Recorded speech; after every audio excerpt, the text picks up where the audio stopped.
פעם חי פה סמוך לחולות, חמור גוץ בנתון קטון, ובקולו היפה צלצלו שני קולות, תנור לירי עם בס ברטון.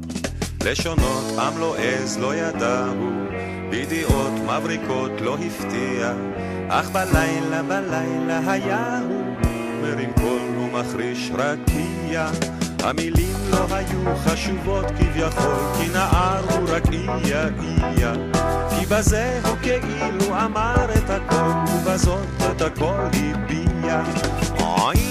איה, עד הרחק עד קצוות רקיע, וזקנים מקיצים ורוטנים, יימח שמו זה חמור של שיעה, וישישות ונערות מקשיבות ואומרות, איזה קול יש לו מאמא מיה.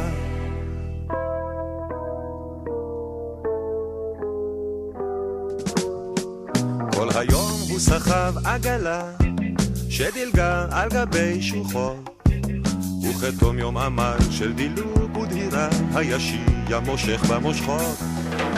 הוא מושיט לו קליפה של תפוז הוא, ואומר כך יכול זה מגיע, אין ספק שאתה לא קרוזו, אך צדיק אתה סמוך על שיעה. אז היה החמור הקטן נושא קול ונוער איה, כי בזה הוא כאילו אמר את הכל, ובזאת את הכל הביע. איה, עד הרחק עד קצוות רקיע, וזקנים מקיצים ורוטנים, יימח שמו זה חמור של שיעה, וישישות ונערות מקשיבות ואומרות, איזה קול יש לו מאמא מיה.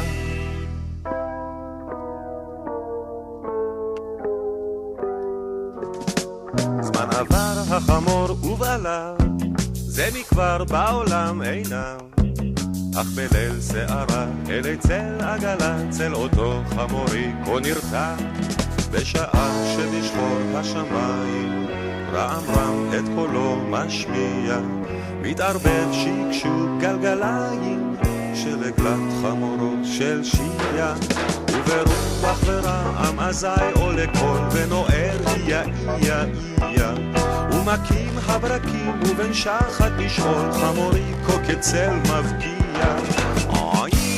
איה, עד הרחק עד קצוות רקיע, וזקנים מקיצים ורוטנים, יימח שמו זה חמור של שיעה, וישישות ונערות מקשיבות ואומרות, איזה קול יש לו מאמא מיה.